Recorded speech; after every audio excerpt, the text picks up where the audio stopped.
ದಕ್ಷಿಣ ಕನ್ನಡ ಲೋಕಸಭಾ ಕ್ಷೇತ್ರದ ಕಾಂಗ್ರೆಸ್ ಅಭ್ಯರ್ಥಿಯಾಗಿ ಘೋಷಣೆಯಾದ ಬಳಿಕ ಮಂಗಳೂರಿನ ಕದ್ರಿಯ ಯುದ್ಧ ಸ್ಮಾರಕಕ್ಕೆ ಪದ್ಮರಾಜ್ ಆರ್ ಅವರು ಭೇಟಿ ನೀಡಿ ಪುಷ್ಪನಮನ ಸಲ್ಲಿಸಿದರು.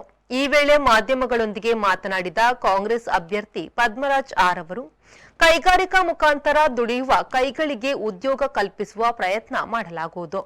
ಜೊತೆಗೆ ಕೋಮು ಸೌಹಾರ್ದತೆಗೆ ಮೊದಲ ಪ್ರಾಶಸ್ತ್ಯ ನೀಡಲಾಗುತ್ತದೆ. ಇನ್ನು ಕಾಂಗ್ರೆಸ್ ಎಲ್ಲಾ ಮುಖಂಡರ ಪರಿಶ್ರಮದಿಂದ ಗೆಲ್ಲುವ ವಿಶ್ವಾಸವಿದೆ ಎಂದು ಅವರು ಹೇಳಿದರು. ಎನ್ನುವುದು ನಮ್ಮ ಪ್ರಜಾಪ್ರಭುತ್ವದ ಒಂದು ಹಬ್ಬ. ಇದನ್ನು ನಾವು ಎಲ್ಲರೂ ಕೂಡ ಒಳ್ಳೆಯ ರೀತಿಯಿಂದ ಈ ಹಬ್ಬವನ್ನು ಹೇಗೆ ಆಚರಿಸ್ತೇವೆ ಅದೇ ರೀತಿ ನಮ್ಮ ಕಾರ್ಯಕರ್ತರಿದ್ದಾರೆ.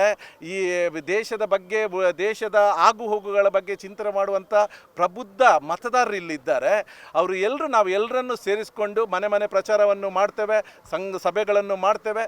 ಆದಷ್ಟು ಮಟ್ಟಿಗೆ ನಾವು ಸಮಯ ಇದೆ, ಇನ್ನೂ ಕೂಡ 35 ದಿವಸ ಸಮಯ ಇದೆ.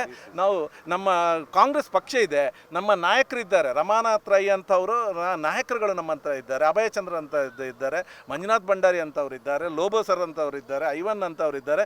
ತುಂಬ ಜನ ನಮ್ಮ ಬೇರೆ ಬೇರೆ ವಸಂತ್ ಬಂಗೇರ್ ಸರ್ ಅಂತವ್ರು ಇದ್ದಾರೆ, ಯುವ ನಾಯಕರುಗಳಿದ್ದಾರೆ.